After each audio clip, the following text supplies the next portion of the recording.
Assalamualaikum warahmatullahi wabarakatuh.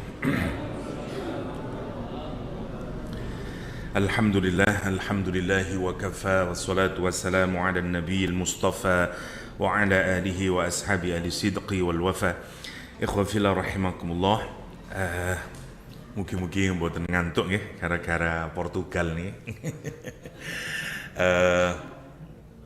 Napa namine kita insyaallah melanjutkan kajian kita terhadap surah Al-Buruj. Kemarin di terakhir kita diingatkan tentang balasan yang Allah berikan kepada orang-orang yang memberikan fitnah kepada orang-orang mukmin pada saat itu, yang disebut dengan Ashabul Ukhdud, karena mereka melakukan tindakan yang mengerikan terhadap orang Islam. Padahal kesalahannya cuma satu, yaitu karena mereka beriman kepada Allah Subhanahu wa Ta'ala.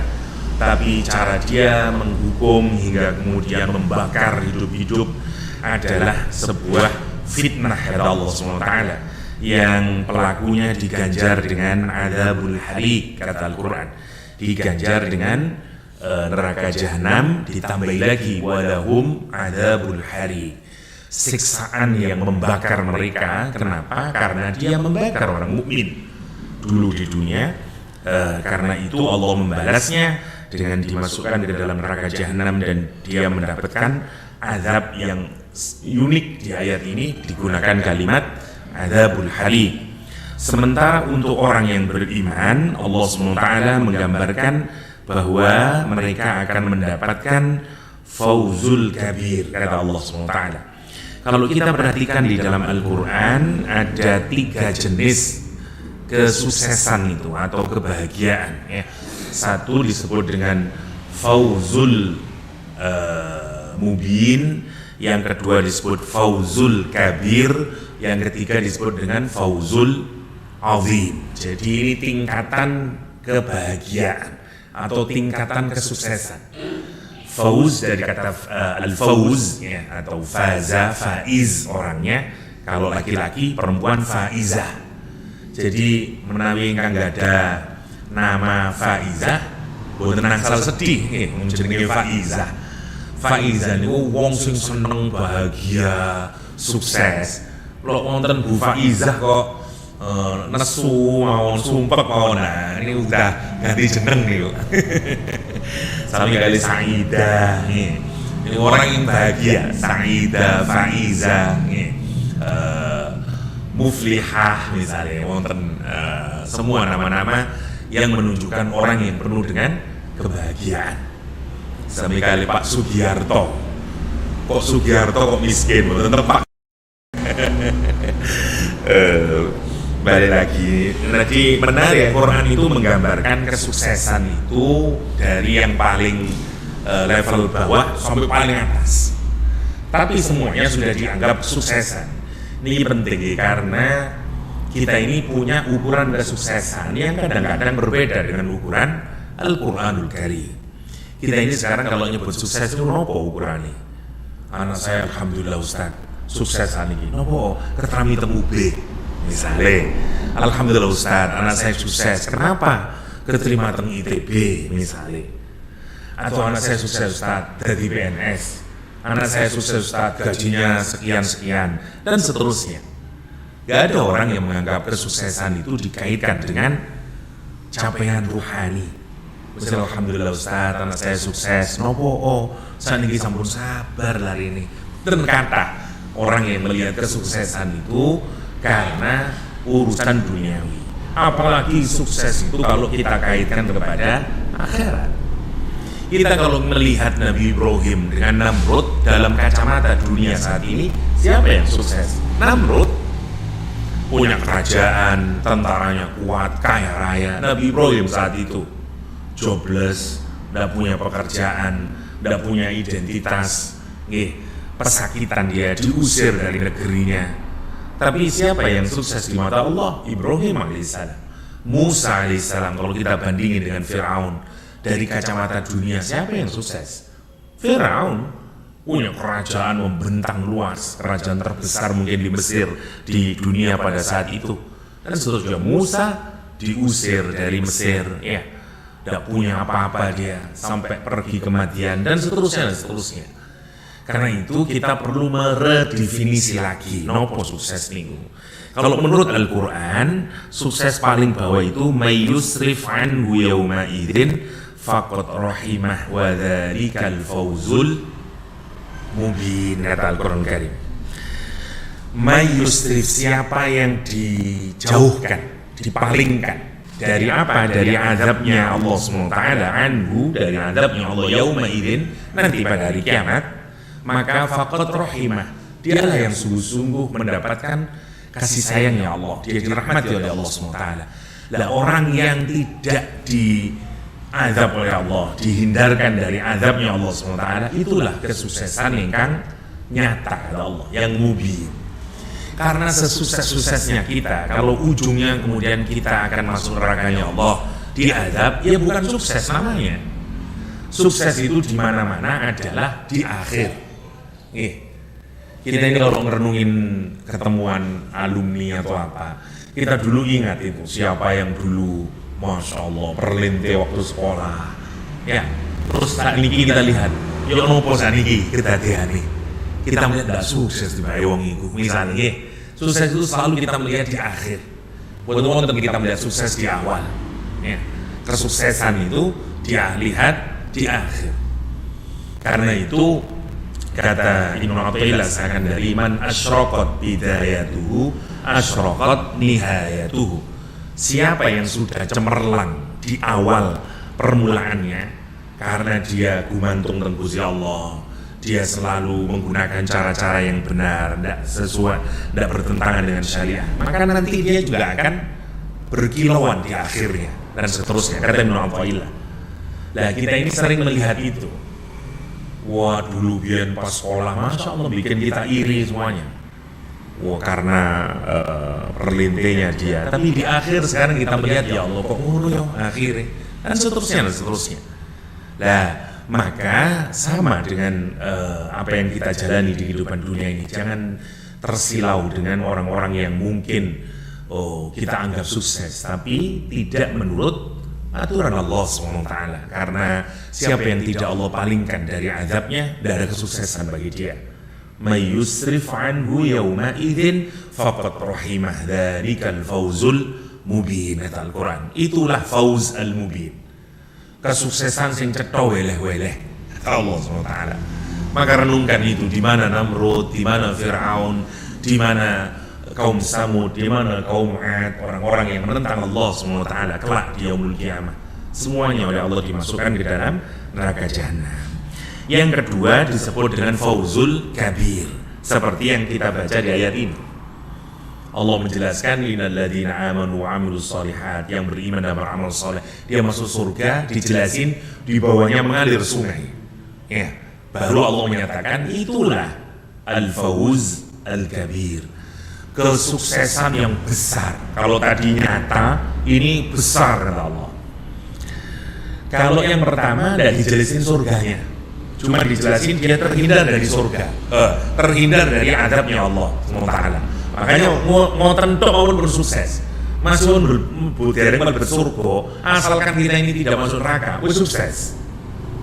Meskipun secara otomatis kalau orang itu tidak diazab oleh Allah, dia berarti masuk surga. Tapi lihat ketika Allah menggambarkan fauzul kabir, dijelaskan bukan hanya dia terhindar, tapi dijelaskan surganya mengalir di bawahnya sungai-sungai. Lah yang paling kuat, yang paling tertinggi adalah kalau Allah menggunakan kalimat fauzul azim, ya kesuksesan yang agung karena sangat besar. Allah tidak saja menggambarkan orang ini satu dibebaskan dari azab, dimasukkan ke dalam surga, mendapatkan kenikmatan surga, tapi ditambahi dengan diberi kenikmatan yang bukan bersifat fisikal material, dikasih kenikmatan yang bersifat ruhaniyah nanti puncaknya. Quran misalnya menyatakan qala Allahu hadza yaumu yanfa'u shadiqina sidquhum lahum jannatun tajri min tahtiha al-anhar khalidina fiha abada radhiyallahu anhum wa radu an dzalikal fawzul azim. Kata Allah, ya nanti orang-orang yang jujur, dagang jujur, jalani hidup jujur. Masya Allah, ya susah orang jujur nih. Lihat yang dagang, kata Allah SWT, kata Rasulullah SAW, at-tajiru shadiq, pedagang yang jujur itu nanti bersama Nabi seperti ini. Ngasuh anak yatim nggak sanggup, ngerawat anak yatim nggak sanggup, dagang yang jujur. Kalau kita ini dagang jujur, kata Rasulullah SAW, nanti bersama Nabi kayak begini. Kenapa kok dagang? Ya karena susah orang dagang itu jujur. Niki saya niki. Barang-barang saya niki. Padahal nggih mboten tempat saya misale. Susah sekali orang jujur nih di dalam, terutama di dalam berdagang. Karena itu Allah menyatakan nanti kejujuran itu akan orang yang jujur itu dapat manfaatnya. Kapan yaumul kiamah? Kenapa dikasih apa oleh Allah? Lahum jannatun tajri min tahtiha al-anhar, bagi mereka surga yang mengalir di bawahnya sungai-sungai. Tapi mboten cekap, Allah menyatakan ditambah lagi khalidina fiha, selama-lamanya mereka dalam surga. Dereng cekap radhiyallahu anhum, Allah ridho kepada mereka. Puncak dari kenikmatan itu adalah kalau Allah meridhoi kita. Ridho lebih tinggi daripada cinta. Jadi kalau kita sudah ridho, ini di atas cinta. Seperti ibu yang ridho kepada anaknya nih, ini puncaknya. Seperti istri yang ridho kepada suaminya, suami yang ridho kepada istrinya. Ya, jadi dengan kepingin tahu suksesnya anak adalah tanyain ibunya. Kalau ibunya ridho kepada anaknya, sukses anak itu. Sama juga suami dan istri. Kalau jenengan ridho, aku ridho, duwe bojo karo koyo sampean Mas, niku berarti kita sukses. Sama juga istri, kalau kepingin tahu dia itu istri yang baik atau tidak, tanyain suaminya. Ya, ridho dia, saya ridho punya istri kamu misalnya. Karena ridho itu lebih tinggi daripada kecintaan. Kita puas, ridho itu puas sampai kita sudah tidak punya walaupun sayangnya nggak punya. Karena sudah penuh kepuasan ini. Kalau kita ini puas saking penuh, puasnya itu memenuhi hati kita, namanya ridho. Makanya puncak tertinggi yang ingin kita raih dalam hidup ini adalah meraih ridhonya Allah Subhanahu wa Ta'ala. Sampai Allah itu sudah ridho, puas dengan kita ini. Sedemikian juga kita. Karena itu hatta Rasulullah SAW, kalau kita pikirkan hubungan suami istrinya kepingin istrinya ridho. Ya, Al-Quran menyatakan ibtigha'a mardhata azwajik, kata Al-Quran. Nanti ada bahasa lagi itu, ada ridho, ada mardha, ya, mardhatillah. Lebih tinggi lagi dengan ridho. Ya, kalau kita meraih mardhatillah, ya Masya Allah, itu lebih hebat lagi daripada keridhaan. Jadi ridho yang paling maksimal namanya mardha, ibtigha' mardhatillah. Misalnya seperti Su'aib, ya,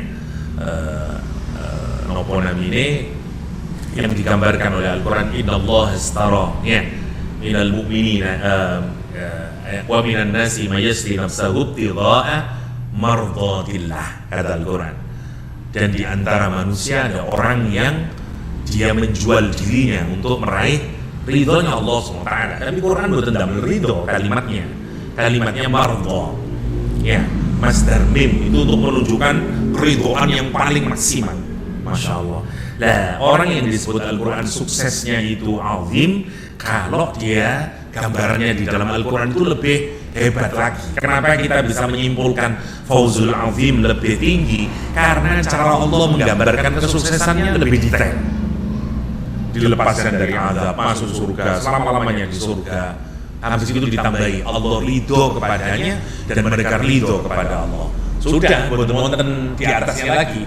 Dzalikal fauzul azim. Itulah kesuksesan yang paling teragung. Karena itu penting untuk kita tanyakan, adakah Allah ridho dengan saya kalau saya meninggal dunia? Adakah kita ini sudah dibebaskan dari azabnya Allah? Adakah kita ini akan masuk surga? selama-lamanya, dan seterusnya. Tanyakan itu kepada diri kita sebagai ukuran sukses. Ya, orang sekarang sukses ngoten. Kalau kamu saya ketemu dengan seseorang, alhamdulillah Ustaz, saya ikut pelatihan NLP dan saya benar-benar sukses. Saya itu ngambil S3, ijazah S2 saya itu saya taruh di tembok, terus saya kasih tulisan ya 2023 2022 lulus, kata dia. Alhamdulillah, saya target Maret, Juli saya sekarang lulus, kata dia. Dan dia menganggap itu kesuksesan. Ya. Apa dia benar kesuksesan? Belum tentu.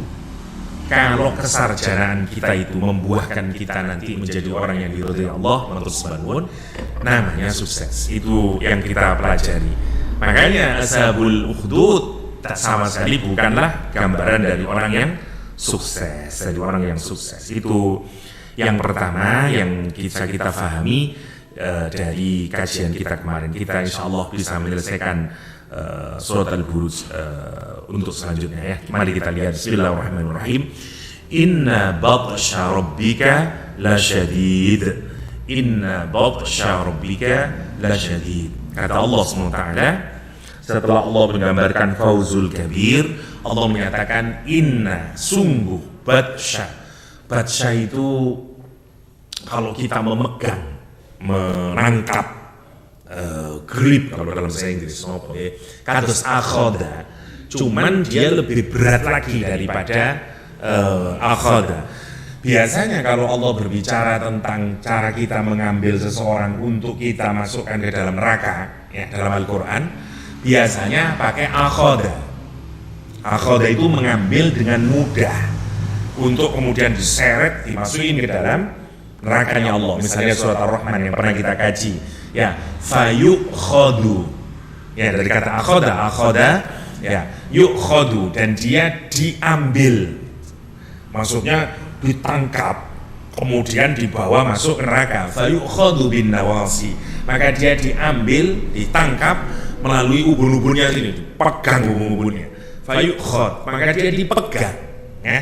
Batsha itu sama dengan memegang, cuman dia maknanya lebih kuat lagi cara meganginnya. Kenapa? Karena ini adalah pelaku maksiat yang sangat kurang ajar. Dia membakar orang Islam. Quran tidak menggunakan kalimat akhada, ya, akhdan, tapi menggunakan batsha.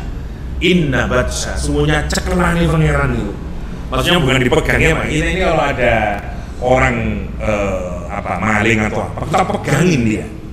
Maksudnya meronta-ronta. Kenapa? Karena orang itu kalau mau dihukum, dia berusaha untuk keluar dari hukuman. Dia berusaha berontak, makanya semua ya orang yang dikuatkan ya oleh tapi ini pegangannya Allah. Apa kata Allah? Inna batsha rabbika, sambil dikaitin, lihat, batsha rabbik dikaitin dengan namanya Allah SWT. Dan sama ya, kitab itu maknanya semua buku apa saja namanya kitab. Tapi kalau kitabullah istimewa dia. Rumah baitun, tapi baitullah istimewa dia. Ya, baitullah karena istimewa. Nah sekarang baik, batsha itu sudah secara bahasa memegang dengan pegangan yang sangat kokoh. Sekarang dikaitin dengan Allah, batsha rabbik. Pertolongan itu istimewa, tapi nasrullah lebih istimewa lagi. Quran menggunakan dua istilah, nasrum minallah dan nasrullah. Nasrum minallah sudah top, apalagi kalau nasrullah. Idza jaa, tidak ada nasrum minallah ini, idza jaa nasrullah dalam Quran. Makanya begitu ditolong, orang Quraisy tidak ada yang berani melawan orang Islam saat itu, karena ini nasrullah, pertolongannya Allah SWT. Nah bayangin, ini sing nyekeli dan Gusti Allah. Tutup Satpol PP, sana sini, niki batsha rabbik, masya Allah. La syadid, bayangin kalimat itu, sudah dikasih inna, dikasih lam taukid. Ibaratnya sungguh-sungguhnya itu dua kali. Inna, tiga penguatannya itu, inna sungguh-sungguh. Batsha rabbik itu penguatan juga. bentuk idhofahnya. Kenapa? Karena dilekatkan dengan nama Allah. Basyarabbik. Yang ketiga, lamnya itu sungguh-sungguh lagi. Masih menggunakan kata syadid ditambahin lagi. Coba bayangkan. Ini kalau cara wong menulis ditumpuk-tumpuk oleh nuduhaken iki pegangannya Allah itu. La syadid. Syadidnya itu masih dibikin sifat musyabbah, kokoh lagi. Syaddan itu kalau kita seperti mengikat tali sepatu tapi diikat sangat kuat, ya namanya syadda. Karena itu susah untuk kita lepaskan. Nah, apalagi digunakan syadid, ikatan yang selama-lamanya, kokohnya itu wis gak iso maneh. Mau lari kemana kamu? Kamu kira kalau kamu melakukan maksiat itu kamu bisa lari dari hukumannya Allah? Dicekel nya pengiran ya, gak iso bal. Inna batsya rabbika lasyadid, kata Al-Qur'an. Karena udah bisa lagi, udah dikasih inna, dikasih lam, dikasih rabbik, dikasih syadid, kata Allah Taala. Inna batsya rabbika lasyadid. Untuk apa ini kalimat ini? Ingatin sama orang Quraisy saat itu. Dengerin orang Quraisy. Nomor satu, menakutkan kepada mereka. Kamu kira semua yang kamu lakukan kepada orang Islam, ya, sebagaimana dulu Ashabul Ukhdud melakukan kepada orang-orang mukmin, sekarang kamu orang Quraisy melakukan hal yang sama kepada orang Islam saat itu. Kamu kira kamu bisa lepas dari semua kejahatan yang kamu lakukan? Inna batsya rabbika lasyadid, kata Allah SWT. Nomor satu, inna batsya rabbika lasyadid, innahu huwa yubdi wa yu'id. Sesungguhnya dialah Allah, yubdi'u, yang mengawali, memulai. Yubdi'u dari kata bada'a kemudian jadi ibtidaiyah. Makanya sekolah pertama itu namanya sekolah ibtidaiyah. Kalau masyarakat itu bukan berkembang seperti masa awalnya masyarakat, namanya badui. Dari akar kata yang sama nih Bu, ibtidaiyah, masyarakat ibtidaiyah, namanya badui. Ya, masa kemana-mana masih dia. Ya, kalau dia sudah menetap, kemudian bikin peradaban, namanya madani. Nggih. Makanya Nabi Muhammad itu menarik jenengaken Yasrib dirubah jadi Madinah. Karena ini bukan badui lagi loh. Yang saenak model kan itu orang badui biasanya nggih saenake. Memang masyarakat masih awal nggih. Boten nggak ada peradaban yang baik masih. Boten nggak ada peradaban yang mulia masih. Karena masyarakat awal-awal masih belajar bikin masyarakat. Karena itu serampangan, ya, ceritanya lucu-lucu Om Badui ini. Melebet masjid, pojokan nguyu. Zaman Kanjeng Nabi ini. Orang Badui, orang Arab istilahnya. Ya. Kanjeng Nabi tilem teng griyane, tutup omah ini, bengok-bengok. Muhammad, metu wong Muhammad. Lho, mboten panjen wong gak Jawa iki, ngoten lho wong Jawa. Lah lek wong Arab panjen wong Badui, ngoten. Ya, kenapa? Karena kurang adab. Karena dipikir biasa aja di daerah. Lah di Madinah mboten angsal kedah wonten adabe ngoten. Maka ngomong masih takok nggih ngoten wong Badui, sak enake kapan kiamat. Oh. Sahabat kate tanglet ngoten niku sungkan. Oh, sok takok kiamat wis mesti lha opo takok iku. Lah gitu. Wisin le sahabat kate tanglet niku. Yo ojo lah. Bahkan katanya sebagian yang bertanya mata saah nih wong Badui, pertanyaan yang vulgar nih isin lek para sahabat. Makanya wong para sahabat kadang seneng dengan hadirnya orang Badui. Kenapa? Orang Badui lah yang membuka pertanyaan yang kami sungkan tanyanya kepada Nabi. Itu salah satu hikmahnya wong Badui. Iki mboten elek to, kabeh wong wonten saene. Karena mboten enggak ada isi lah ini. Kadang-kadang kita ini punya teman sing dulu, bano tak takoke. Dan gue izin, soalnya wong Badui kayakane. Tapi kadang-kadang kita dapat manfaat dari pertanyaan yang vulgar itu. Kini mboten tutup bari ngomong nih, aduh daerah lah, dan usah takono ae.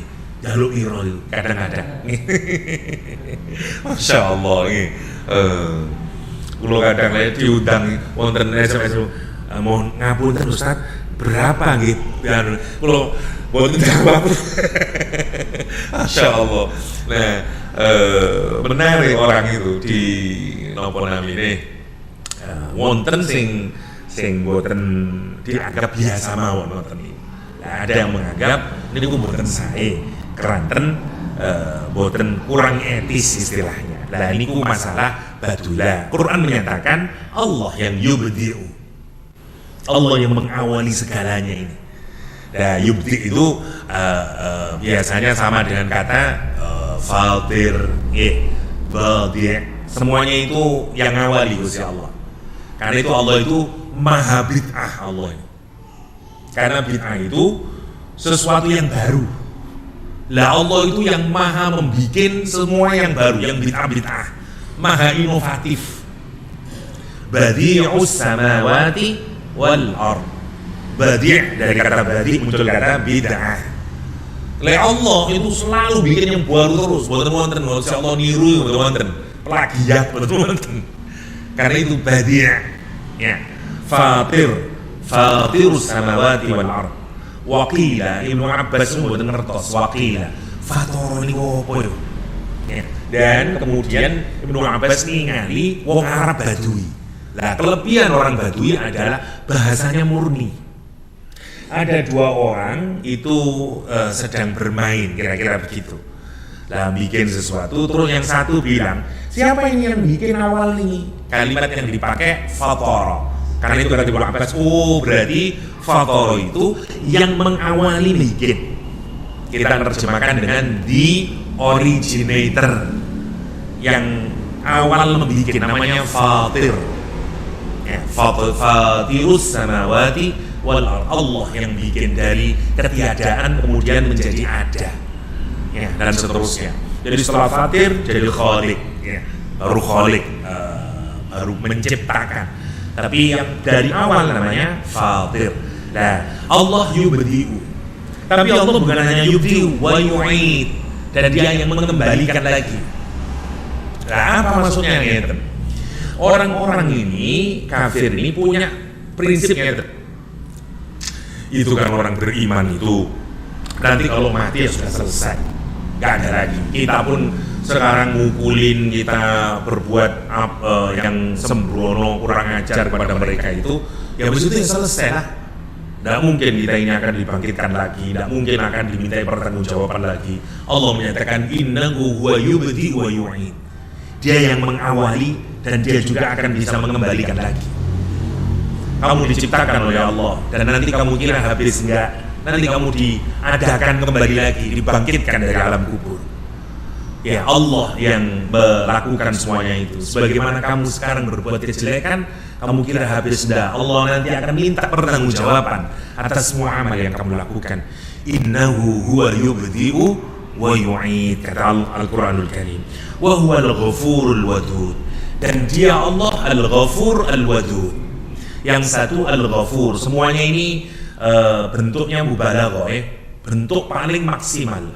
Ghafur, wadud, yang maha pemaaf, pengampun, tapi pengampunnya sangat ekstrim, namanya Ghafur. Masya Allah, jangan pikir ada Ghafir, ada Ghaffar, ada Ghafur. Kalau dosa kita ini ibaratnya cuma satu, datanglah ke Ghafir, diampuni oleh Allah SWT. Tapi kalau kita ini melakukan dosa berkali-kali, datanglah ke Ghaffar. Ya, tapi kalau kita ini juga berkali-kali, ya dosanya besar, ya dosanya dosa kecil semua dilakukan, jangan datang ke Ghafir karena mungkin tidak diampuni. Karena Ghafir hanya mengampuni satu kali dosa saja. Ya, jangan datang ke Ghaffar karena meskipun berkali-kali mungkin hanya dosa kecil yang dilakukan berkali-kali. Datanglah ke Ghafur karena dia yang mengampuni, mau dosa kecil, mau dosa besar dilakukan berkali-kali atau bahkan terus-menerus, Al-Ghafur akan mengampuni. Karena itu Quran menggunakan tiga-tiganya, Allah Ghafir, Allah Ghaffar, Allah Ghafur. Kenapa? Karena kadang-kadang orang itu kalau sudah berbuat maksiat, dia akan punya rasa kekecewaan, putus asa, mungkin aku tidak akan diampuni.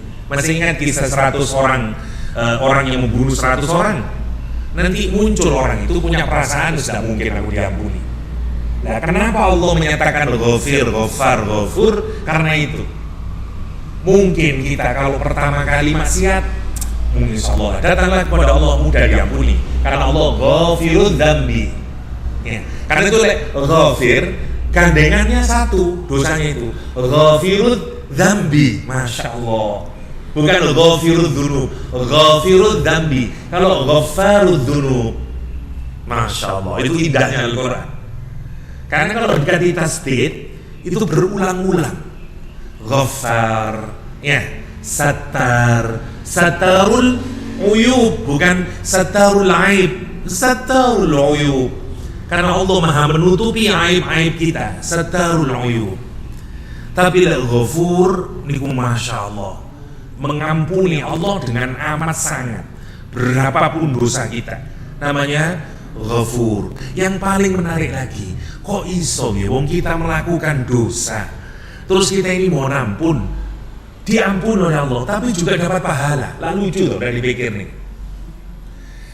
Misalnya ngeten, kula mantun ngaplok tiang, terus kula njaluk sepuro teng tiang niku, terus yo sak sepuro, tapi mari ngoten dikai gule kula. Lalu lucu to. Lah ya apa to?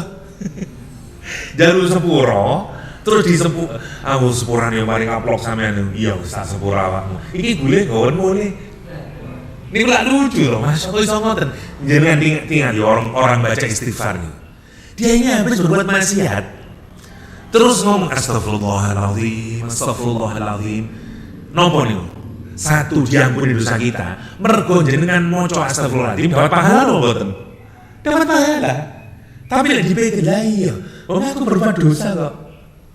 Ya dapat ampunan, ya dapat pahala. Itu yang disebut dengan maghfirah. Masya Allah.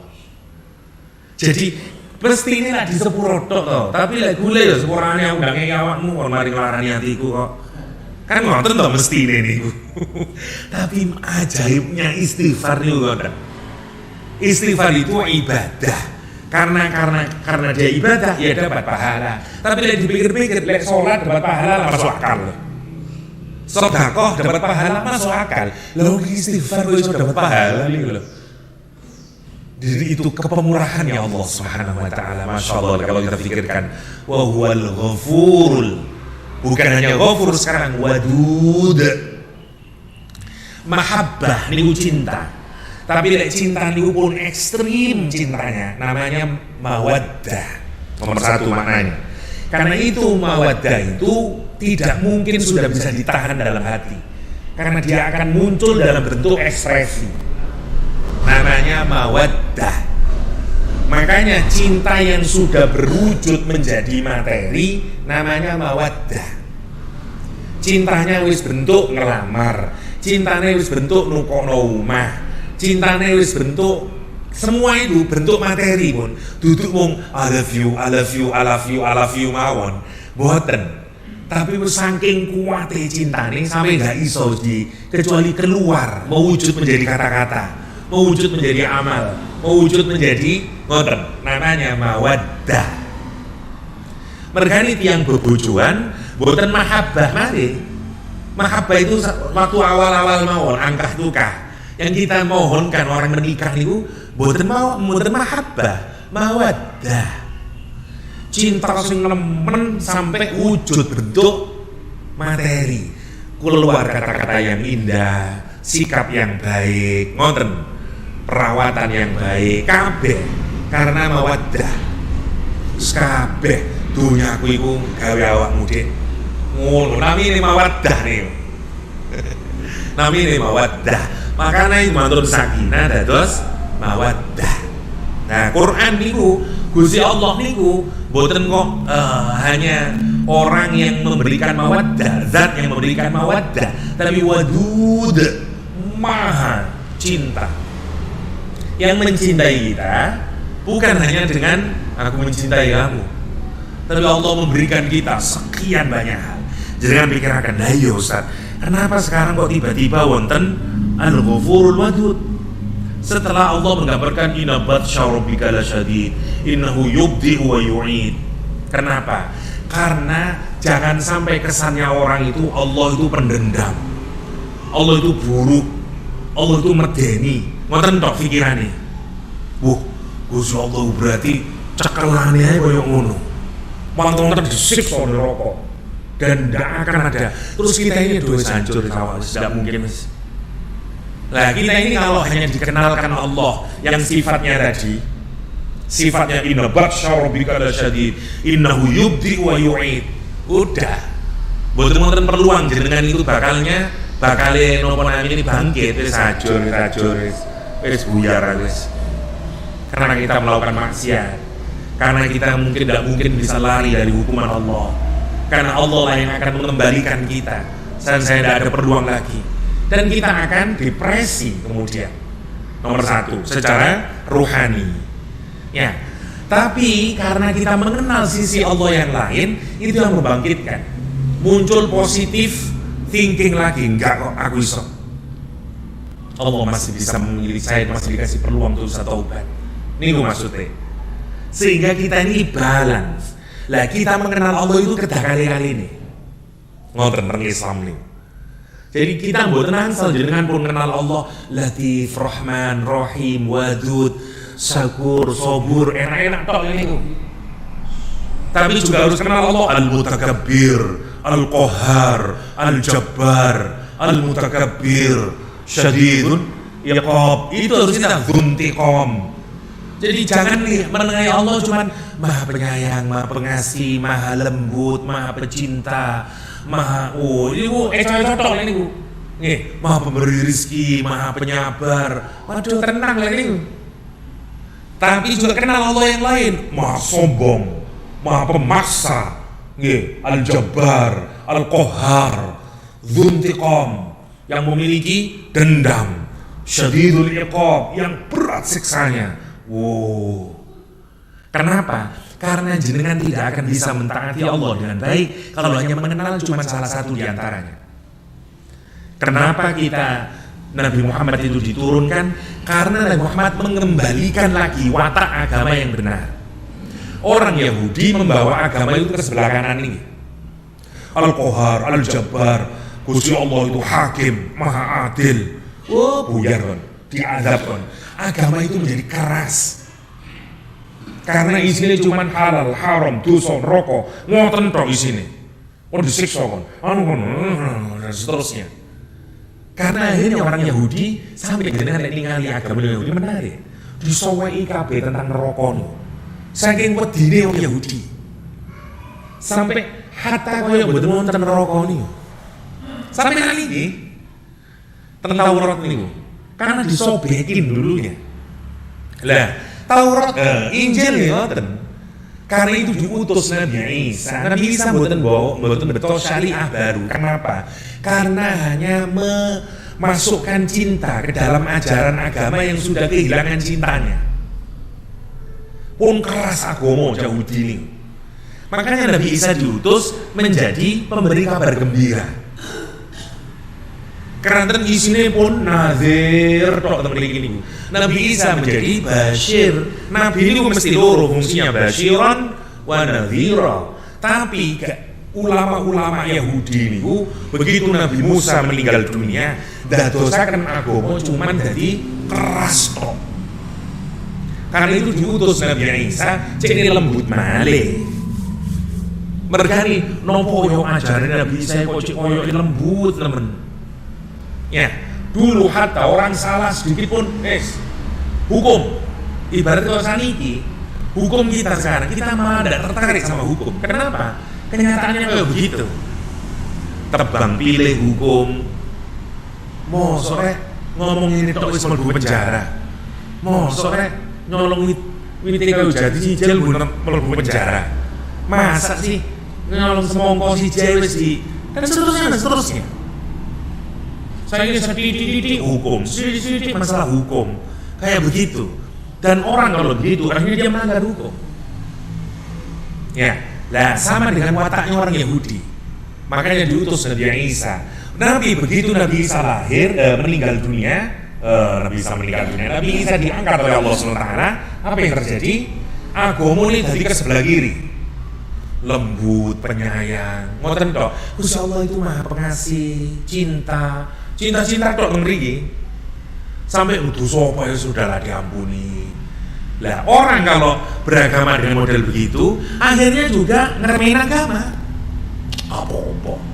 Waktu dosa wis tenang aja. Ngomong yang Romo saya ini banyak dosa ya nanti diampuni. Selesai urusan. Dan seterusnya. Rusak agama itu kenapa? Karena model kayak seperti itu. Karena itu diutus Nabi Muhammad yang menegakkan dua-duanya. Dikembalikan lagi, disatukan lagi. Model Yahudi Nasrani disatukan lagi, jadilah Islam. Kalau kita lihat, kenapa Nabi Muhammad itu diutus lagi? Karena agama sudah ditarik ke sana, ditarik ke sini oleh siapa? Penganutnya. Jadi kan ningali cara wong Islam tak ilang wonten sing model Abu Bakar Bashir, sing keras tok. Wonten sing model kok lembut tok koyo mboten wonten Islam koyo lembut ae lah. Wonten tok isine. Mos Islam ngono tok rek. Ono wong sing nyakitin, sudahlah sing sabar. Ono sing ngono, udahlah maafkan. Lah, ya sing sini jihad perang jihad. Lah iya opo iki? Padahal padha muslim itu. Kenapa? Karena begitulah memang kita beragama. Kata Rasulullah, la tattabi'anna, ya kamu pasti akan mengikuti sunana man qablakum, tradisi orang-orang sebelum kalian. Sibron bi sibrin. Ya, kata Allah, kata Rasulullah itu selangkah demi selangkah, setapak demi setapak. Para sahabat bertanya, apa itu orang Yahudi sama orang Nasrani ya Rasulullah? Lah sapa maneh? Kata Rasulullah, kita ini sekarang kita melihat model orang beragama itu wonten sing kelembutan, wonten sing kekerasan. Agama kita ini dua-duanya ngoten. Lek jenengan dua-duanya niku agama sing bener. Mboten kok kelemesen, mboten kok kekerasan. Sego mawon mboten neco. Keperon nggih mboten neco. Aduh, kelembutan bubur kita sego iki mboten tepat. Lah tapi lek punel ngene masak ngoten. Agama niku nggih ngoten. Kita punya kecenderungan sama pun ningali wong liya, kita sendiri juga begitu ngajarin anak. Kok Gusti Allah marah loh sama kamu. Sama sholat dijantur loh kok. Tiap hari kita, akhirnya anak kita seneng sama agama. Suka. Tapi wonten sing lembut, wis apa-apa le. Masih nyontoh-nyontoh didik, insyaallah Gusti Allah wis Maha Pengampun. Sing niki kelemesen oleh agama. Kita juga begitu mendidik anak. Perhatikan cara kita mendidik anak. Jangan-jangan anak-anak kita nggak suka agama karena kita salah mendidikkan dia cara beragama yang baik. Masya Allah, itu yang harus kita pikirkan. Lah, sing bener siapa? Rasulullah SAW. Rasul di perang, Rasul di mengampuni, macam-macam kita perhatikan. Waktu keras Rasulullah. Wonten wong wedok teng kampung Yahudi. Kurang ajar wong Yahudi niku. Waktu niku dadi jilbabe niki ditaleni. Jadi begitu tangi, waktu membeli dia duduk ini mele. Begitu dia bergerak, copot nih. Wah, diguyu, malu dia. Kenapa? Karena auratnya terbuka. Jerit muslimah ini. Tolong saya. Ono sahabat Kanjeng Nabi ini tapi pasare Yahudi, Bani Qainuqa. Diparani. Wow, dua mono tukaran digepuki mati. Wong Islam sing mati ini digepuki wong Yahudi. Rasulullah menenterani. Dikepung Bani Qainuqa yang sampai nanti diusir Bani Qainuqa dari Madinah. Karena mereka terikat perjanjian. Benar salah benar. Loh, tegas Nabi. Tapi kita jadi mau Kanjeng Nabi kita lengkap. Kadang-kadang lembut Kanjeng Nabi, kadang-kadang keras Kanjeng Nabi, tapi semua pada tempatnya. Wow, bayangin habis perang Khandaq, perang yang capek mboten karu-karuan wis ndono panganan wis sumpek mboten karu-karuan iki pun perang Khandaq niki lemes mulai terus pun. Kate atus Kanjeng Nabi niku teng griyane Ummu Salamah bojone berzuhur menjelang zuhur. Badhe atus malaikat Jibril teko. Lah, ate apa Nabi Muhammad? Lah badhe anu. Kon mantun perang Khandaq wis. Musuh wis mlayu kabeh. Lah, durung terusno. Lah, mun siapa lagi musuhnya? Bani Quraidah. Yahudi Bani Quraidah. Kenapa? Karena dia yang kong-kalingkong. Jadi perang Khandaq itu yang menginisiasi wong Yahudi. Siapa? Karena Bani Nadir setelah diusir oleh Rasulullah tinggal di Khaybar. Mereka kong-kalingkong kali Bani Quraidah. Iki Muhammad ini kurang ajar ya, ini ayo kita bikin koalisi aja. Sampeyan kok nyerang yo, tekan munisor, sampeyan serang Muhammad. Oke? Aku tak ngomongi wong Quraisy. Koalisi ambil wong Quraisy, Bani Sa'ad, Ghatafan, macam-macam itu diajak. Ayo nyerang. Sampai terkumpul hampir 12.000 orang. Menyerang Madinah min fawqakum wa min asfala minkum, dari arah depan 10.000-an orang ini. Ya, hampir 12.000.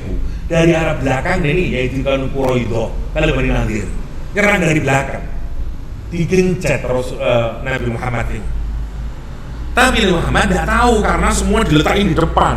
Ini musuh dari belakang. Kanjeng Nabi yang berangkat malih, lho apa kok derek pedangmu itu? Diumumin lagi yang Nabi, itu hadis yang kita semuanya hafalin. Kanjeng Nabi menyatakan, janganlah kalian sholat asar kecuali sampai di Bani Quraidah. Hadis ini sebenarnya berkenaan dengan apa? Perang. Maksudnya segera ke sana. Ngoten, makanya lek iso masuk cepat-cepat ke sana. Asar segera wis tutuk ono. Ngoten. Tapi karena tembok akeh, kan kalau orang itu banyak tidak bisa cepat kita. Kalau itu rombongan mau mengepung Yahudi Bani Quraidah. Sebelum sampai Bani Quraidah pun badhe sorok srengenge ini, badhe maghrib.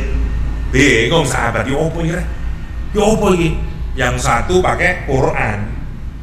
Inna sholata kanat 'alal mu'minina kitaban mauquta. Yus kudu salat ya, asar tek ngene.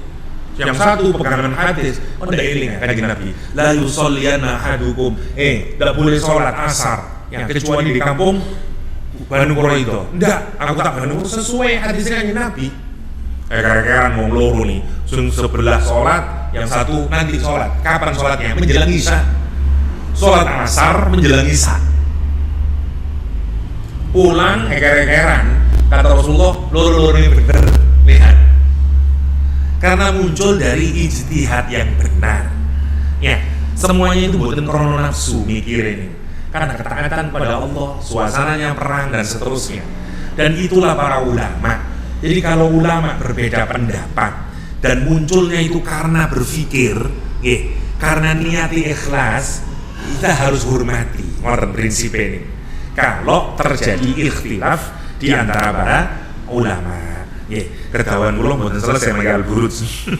Wa huwal ghafurul wadud. Wa huwal ghafurul wadud. Jadi, kalau kita berimbang, maka kita insyaallah benar memahami Allah Subhanahu wa taala. Karena itu langsung diikat. Karena Allah itu seperti gini, kalau kita baca Quran itu, Allah tahu apa yang ada di otak kita. Begitu kita ngomong, begitu kita mentadaburi, inna batsya rabbika lasyadid, innahu yubdi wa yu'id, bergetar hati kita. Ketakutan kita, terus kemudian mungkin akan hilang harapan kita, mungkin suudzon pada Allah. Karena itu mudah diikuti. Wahuwal, tapi ojo keliru ya. Wahuwal ghafurul wadud, dzul arsyil majid. Dialah Allah yang memiliki arsy yang sangat agung. Makhluk Allah yang paling terbesar adalah arsy-Nya Allah. Ya, karena itu dikaitkan. Kita ini seperti kalau sekarang orang menghasilkan karya terbesarnya apa, misalnya magnum opusnya apa, kan gitu. Ya, misalnya ada kita mengaitkan Pak Burer Shihab dikenal dengan apa? Tafsir Al-Misbah, itu karya terbesarnya. Karena itu yang paling besar. Hamka apa? Tafsir Al-Azhar, misalnya, itu karya terbesarnya. Dan dikenang karena itu. Ciptaan Allah yang paling besar sendiri namanya Arsy. Allah mensifati dirinya dengan Dzul Arsyil Majid. Ya, pemilik arsy yang sangat majid. Masya Allah. Dzul Arsyil Majid. Fa'alul lima yurid. Allah itu fa'al. Ini salah satu sifat Allah. Fa'al. Fa'il, orang yang melakukan sesuatu. Orang yang bekerja. Fa'ilun. Ya. Fi'il. Fi'il itu perbuatan. Fa'il, orang yang melakukan perbuatan. Tapi fa'al, orang yang melakukan perbuatan terus menerus, tidak pernah berhenti. Fa'al, Kenapa? Karena begini, wonten teologi itu yang menyatakan Allah menciptakan dunia ini dalam 6 hari sampai Jumat, Sabtu istirahat. Wis tenang wis, mboten ngalapai napa-napa, wis tenang Gusti Allah terus wis bano sapa jare arek-arek ngono. Ibaratnya ngoten. Lah Quran itu mboten ngoten. Allah itu fa'al. Allah itu terus melakukan. Allah itu terus menciptakan sesuatu. Wonten virus kalau yang kita ketahui. Dipikir kita ini menemukan sesuatu, orang meneliti loh. Ternyata wonten makhluk baru lagi, wonten makhluk baru lagi. Kita nggak pernah tahu. Fa'alun. Dan Allah itu melakukan sesuatu lima yuri terhadap yang Dia kehendaki. Bukan terhadap apa yang kita kehendaki. Dia yang fa'alun lima yurid. Dan seterusnya. Untuk mengingatkan orang Quraisy. Jadi ayat ini sampai di ayat ini bagi audiennya mendua.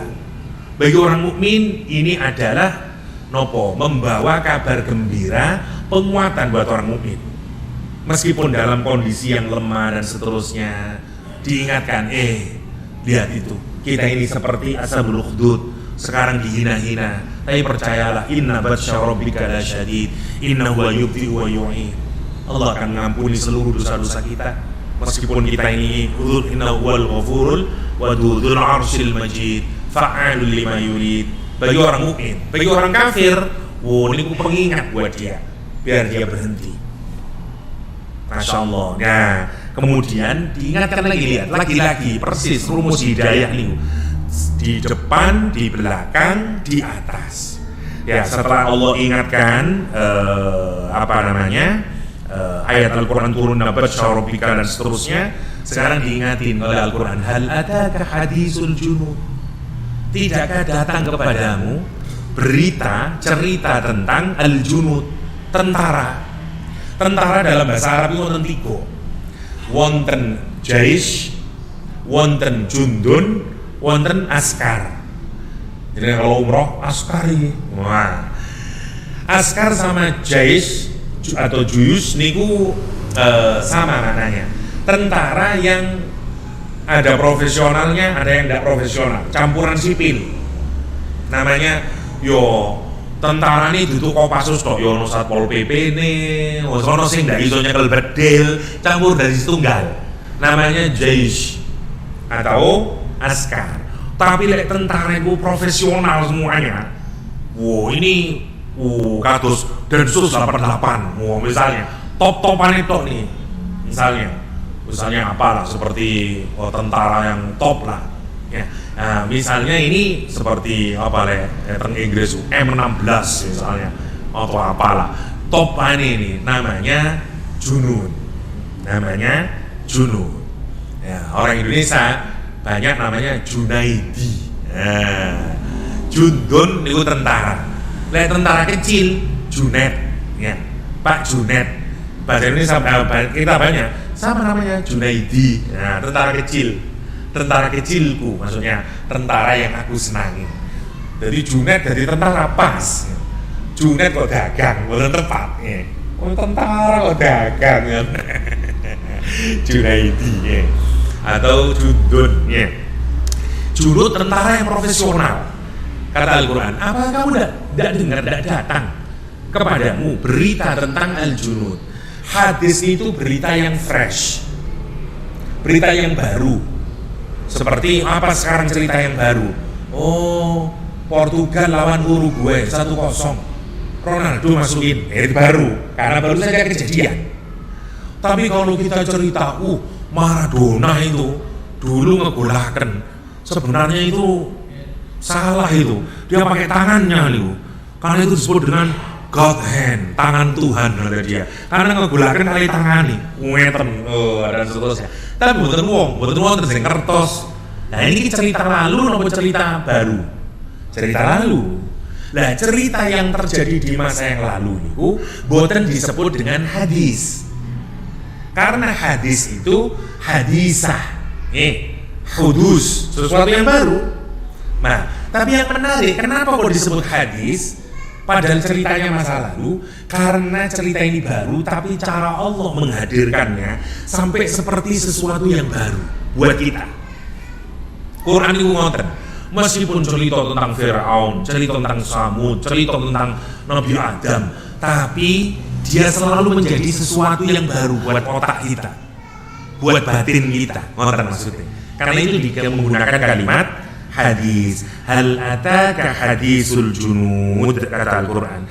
Tidakkah datang kepadamu, hei orang-orang Quraisy, cerita tentang al-junud, tentara-tentara profesional. Miliknya siapa? Firaun wa Samud.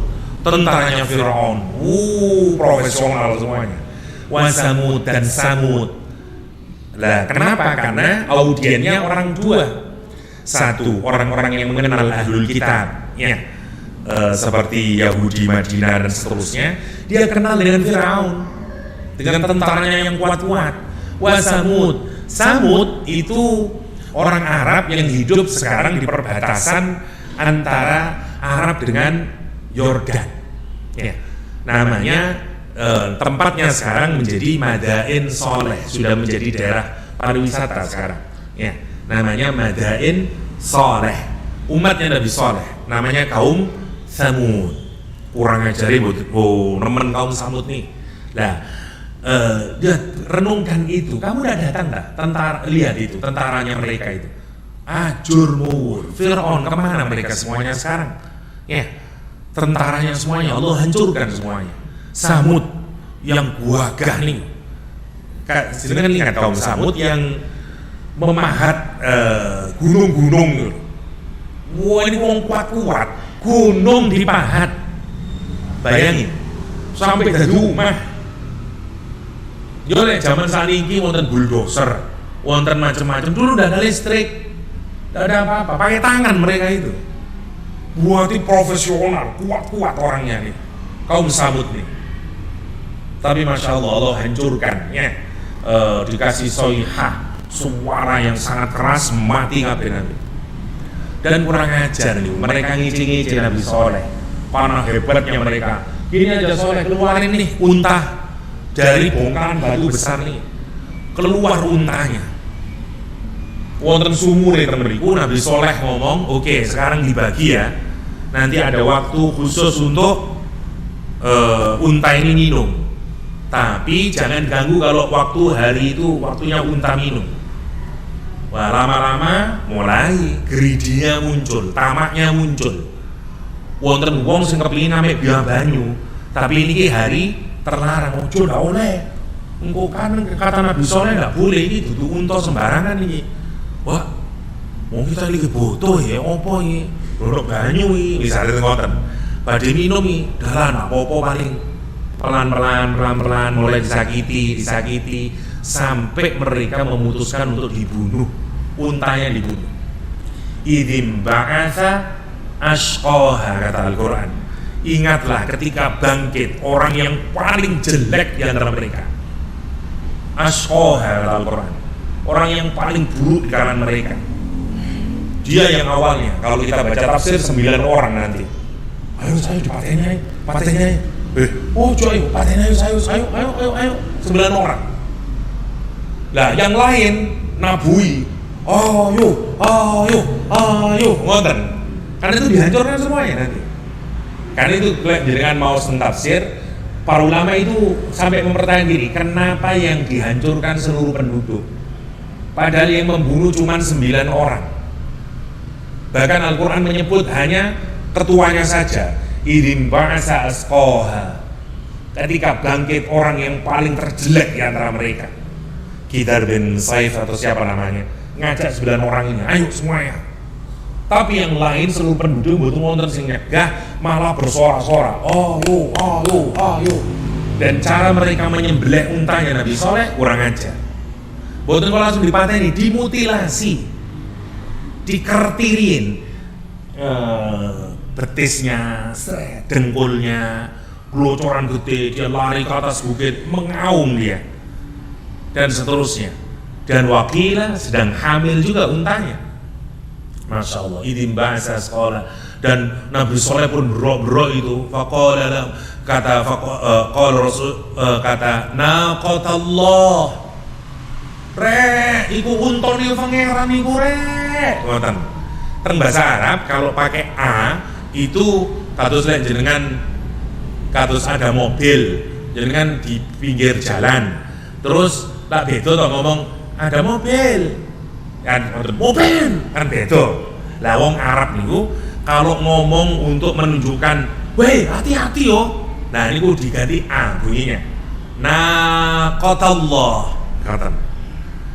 kata dia idin ba'asa asqaha faqala lahum rasulullah naqatallah kata dia ibaratnya kalau kita ngomong ini ngorek iku untone Gusti Allah iku ngawur iku naqatallah ya bener dia tetap membunuhnya akhirnya apa azabnya Allah turun idzin ba'asa asqakum sunaqatallah subya fakadzabu fa'aqaruha mereka mendustakan sudah diperingati tapi fakadzabu fa'aqaruha dimutilasi kemudian fadamdama alaihim rabbuhum bidzambihim fasawwaha didam-dam sama Allah seperti bunyinya dam-dam dihancurkan sehancur-hancurnya dipenyet dam-dam itu bahasa sekarang digeprek dipenyet sampai cemet kan ini namanya dam-dam fadamdama alaihim rabbuhum bidzambihim dia digituin kenapa? Karena dosanya sampai Quran menyatakan apa kalimatnya itu terakhirnya menarik ya wala yakhafu uqba Allah tidak takut dengan akhir hukumannya itu jadi kan nggak punya wong sampai ngoncor tiangnya turun sakan dulu lah sampai wong terus yo soper sing anu rek kecil masih ngamo cuma nopo rere lah ngoten to sampai nemeni wis sampai iki diiris kupingnya diiris sampai ngoncor meripate sampai bendul gede terus meskipun maling itu, terus gua ngomongin apa? Lah iya, cuma temen-temen pokok tah, meskipun ngamuk iku lho. Cuma ngono. Allah menyatakan aku gak takut, kon ngomong apa gak ngurus aku. Ibaratnya wong ngomongin ngoten. Coba bayangkan. Kita ini bapong tuwa, anake nakal digopoki. Terus wong sampun Pak, saken Pak, wis Pak. Gak ngurus aku. Ngoten ibaratnya. Saya nopo niku. Allah menunjukkan amarahnya wala yakhafu uqbaha kata Al-Quran tidak takut aku sampai aku tidak peduli dengan resikonya Masya Allah lah kita juga harus baca sifatnya Allah sih harus ngoten jangan hanya wa huwal ghafurul wadud ya tenang maksiat ngoten tenang maksiat Allah ghafur Allah wadud ya wacan iki wala yakhafu uqbaha ya itu ada balil ladzina kafaru fi takdzib sudah diingatin ingat itu lihat Firaun lihat Samud kenapa kok begitu karena orang Arab tiap hari melewati ini mereka itu kalau dagang ke Syria yang melewati melewati Madain Soleh tiap hari dia melihat reruntuhannya ini ngerasa ini tidak perlu wisata ini mungkin orang sekarang pergi ke Madain Soleh boten ingat kehancuran itu lihat wow keren ya selfie malah lihat cekrik dan seterusnya sudah lama dulu pemerintahan Saudi tidak mau menjadikan tempat wisata tapi sekarang sudah mulai akan dijadikan tempat wisata sudah saya baca-baca mawon belum pernah hadir ke sana sekarang katanya sudah ada kafenya dan seterusnya Madain Soleh namanya Madain Soleh memang keren kados Petra kalau teng Oman ya yang bangunan-bangunan dipahat gunung-gunung dipahat jadi itu satu saudara sebenarnya ada satu tinggal di Oman ya yang satunya tinggal di Jordan maksud saya di Jordan satunya tinggal di perbatasannya itu ya jadi mereka ini satu suku Nebetian kalau saya tidak salah masih punya saudara karena itu keahliannya sama mereka bikin peninggalan di Jordan sana terkenal dengan Petranya itu ya kalau di Arab Samud Madain Soleh dikenal sama Arab sebenarnya juga punya cuman karena lama tidak dipakai sebagai tempat wisata banyak orang yang tidak taunya cuman yang di Jordan maksudnya nah itu kata Al-Quran ya kalaulah itu dijadikan tempat wisata harus menjadi ingatan kita Oh begitu biarnya dihancurkannya Allah, dihancurkannya kaum Samud. Kata Al-Quran, oh tidak datang, kamu tiap hari lewat itu. Kok bisa kamu sekarang itu nyantai-nyantai? Apa kamu tidak ingin jadi? Apa kamu ingin seperti kaum Samud? Kata Al-Quran, balil ladzina kafaru fi takdzib. Akan tetapi apa responnya orang-orang mereka ini, orang-orang kafir ini? Fi takdzib, mereka di dalam pendustaan. Enggak percaya dia dan terus-menerus mendustakan. Wallahu min waraihim muhit. Lihat kalimatnya. Padahal Allah Subhanahu wa taala min waraihim, dari belakang mereka, maksudnya bukan dari belakang, ngawatin seperti CCTV. Bahwa kira aku tidak tahu semuanya perbuatanmu itu. Kenapa? Karena masih ingat kenapa Allah menyatakan inna batsya rabbika lasyadid. Karena Nabi Muhammad dulu pernah juga di batsya rabbika. Ya, bukan Allah tapi yang melakukan. Siapa? Uqbah bin Abi Mu'ayth. Ya, kurang ajar ya Uqbah bin Abi Mu'ayth. Jadi ini waktu awal-awal periode Makkah masih, ketika Rasulullah SAW sholat, kemudian didatangi oleh Uqbah bin Abi Mu'ayth. Ya, karena disuruh Abu Jahal juga. Uqbah itu salah satu musuhnya Nabi yang kurang ajar sekali. Apa katanya Uqbah bin Abi Mu'ayth itu? Dia punya kain diikatkan ke lehernya Nabi. Jadi Nabi itu diikatkan terus ditarik sama dia. Namun ketambahan dan uang boten wonten sing wantun. Kenapa? Karena lemah sekali umat Islam saat itu. Ini periode awal masih. Periode awal Madinah, Mekah saat itu. Ali masih kecil. Siapa yang melaporkan cerita Ali bin Abi Thalib? Karena Ali melihat semuanya. Suatu saat Ali ini memberi tausiah gini. Dia baca satu surah Ghafir dalam Al-Quran, wa qala rajulun mu'minun min ali fir'aun yaktumu imanahu ataktuluna rajulan ayyakula rabbi Allah. Ya.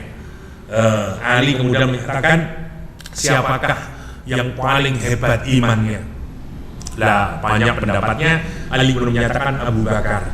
Kenapa? Karena dulu aku menyaksikan Rasulullah ditekuk tarik dengan kain, terus boten wonten sing wantun. Karena siapa yang berani mati berarti, seperti ya Sumayyah, seperti Yasir dan seterusnya. Karena periode awal wonten tiyang sing ngandani Abu Bakar. Abu Bakar datang didorong nih Uqbah bin Abi Mu'ayth, didorong sama dia, baru kemudian Abu Bakar meluk Rasulullah, nangis Abu Bakar. Dan sambil nangis Abu Bakar kemudian menyatakan, apa kata Abu Bakar? Ataktuluna rajulan ayyakula rabbi Allah. Akankah kamu membunuh orang yang kesalahannya hanyalah berkata Robnya adalah Allah? Wong Quraisy, kamu itu taruh di mana otakmu? Kenapa kau membunuh orang yang kesalahannya hanyalah karena dia percaya Tuhannya adalah Allah? Ya, kata Ali, aku melihat tidak ada orang yang berani saat itu melebihi Abu Bakar As-Siddiq, kata Ali bin Abi Thalib. Ya, itu yang menarik. Kenapa? Karena Al-Quran menyatakan wa qala rajulun mu'min. Ya, Quran tidak menyebut nama. Dalam Al-Quran kalau disebut kayak begini ini artinya dia akan terulang lagi. Padahal kisah di surat Ghafir itu cerita tentang siapa? Tentang orang yang beriman di masa Nabi Musa. Karena Fir'aun memutuskan akan membunuh Nabi Musa, maka dia bangkit, boten sakit lagi dia menyembunyikan iman. Sekian lama dia beriman kepada Nabi Musa dan menyembunyikan imannya. Tapi ketika dia memutuskan, Fir'aun memutuskan akan membunuh, menghabisi Musa dan bala tentaranya, ya, dan kaumnya, maka dia tidak bisa lagi. Saya tidak boleh diam sekarang. Padahal dia pegawai istana dan masih saudaranya Fir'aun. Dia berdiri. Wa qala rajulun mu'minin min ali fir'aun yaktumu imanahu, berkata seorang laki-laki yang mukmin imannya sempurna dari keluarganya Fir'aun yang dia sembunyikan imannya.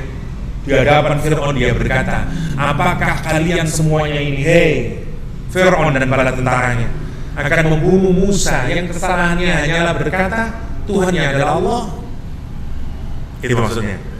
Dan nanti kalimat yang sama diucapkan oleh Abu Bakar As-Siddiq dengan menyatakan ataktuluna rajulan ayyakula Rabbi Allah. Ya, sama ya. Tapi apa orang Quraisy betul kayak begitu? Balil ladzina kafaru fi takdzib wallahu min waraihim muhit, bal huwa Qur'anun majid. Akan tetapi ingatlah, Quran itu agung. Dia diturunkan Allah untuk jadi peringatan buat kita semuanya. Kenapa engkau tidak mengambil pelajaran dari Al-Quran yang diturunkan kepadamu? Ada Nabi Muhammad, kamu lihat sendiri. Bal huwa Qur'anun majid fi lauhim mahfuz. Quran itu agung. Fi lauhim mahfuz, di lauh al-mahfuz yang terjaga. Ini merujuk kepada asal-usul Al-Quran, karena Quran itu ditulis oleh para malaikat, diletakkan di lauh al-mahfuz. Lauh itu tablet kalau sekarang, ya lempengan, ya kalau secara bahasa kita tidak tahu hakikatnya. Mahfuz yang terjaga. Ini kalau bahasa guyonan saya seperti tempatnya data, seluruh data dari situ. Ya, jadi dengan kalau ingin tahu kapan saya mati, ya, punya akses ke Lauhul Mahfuz, ya bisa di sana, bisa tahu semuanya. Kapan hari kiamat, ya itu Lauhul Mahfuz. Semua catatan kita, hatta sebelum kita ada di dunia, itu sudah ada catatannya di Lauhul Mahfuz sana. Ya, seperti ini big datanya di sana semuanya. Wah, elektron di download itu, set, nah, kita bisa tahu semuanya. Dan dukun nih, ilmu dukun Jawa nih, wonten sing wonten nih. Ya tentu buatan bener ya, tapi wonten buka Lauhul Mahfuz, wah wonten amalan nih nglakoni ngene, wah nanti iso buka Lauhul Mahfuz. Dadi lho wong teko iso nih, kapan engko awakmu iso dadi ngene.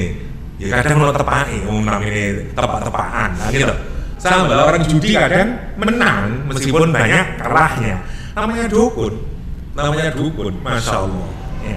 Lah, tapi tentu tidak ada orang yang bisa membuka Lauhul Mahfuz. Kenapa? Karena Al-Mahfuz, dia terjaga, dia dijaga oleh malaikatnya Allah. Ya, masya Allah. Itu namanya Quran menyatakan percayalah pada Al-Quran yang tidak ada kesalahannya, dia terjaga, dia berasal dari atas, dari Rabb yang Allah turunkan untuk membimbing kita semuanya. Balil ladzina kafaru fi takdzib wallahu min waraihim muhit, bal huwa Qur'anun majid fi lauhim mahfuz.